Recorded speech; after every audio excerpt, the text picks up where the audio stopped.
हाय दोस्तों, नमस्ते, प्रणाम, जय माता दी। मैं गाने जा रही हूँ आज बहुत पुराना देवी पचरा गीत। पसंद आए तो लाइक करिए और मेरे चैनल को शेयर करिए, सब्सक्राइब करिए, कमेंट में बताइए ये पचरा आप लोग को कैसा लगा।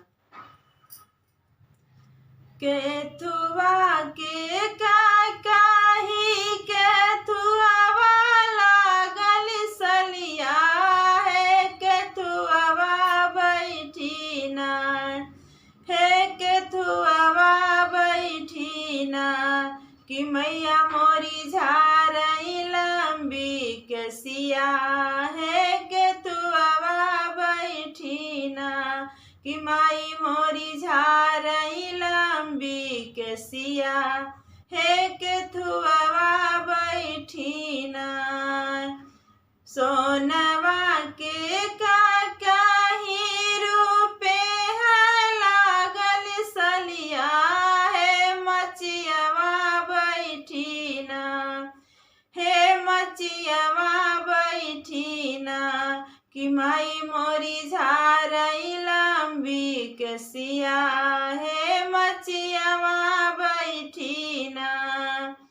टूटी गई निका काही छटकी गई नी सलिया, मैया है रे लगनी ना हे, मैया है रे लगनी ना।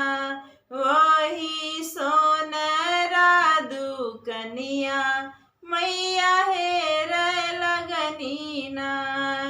सुतल बाटा की जागल सोनरा है कि गणिना देता ना है, कि गणिना देता ना।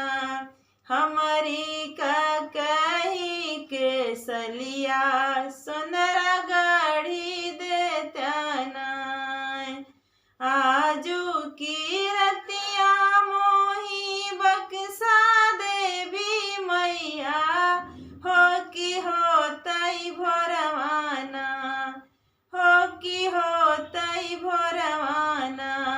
गड़बई का कही के सलिया मैया होतई भोरवाना।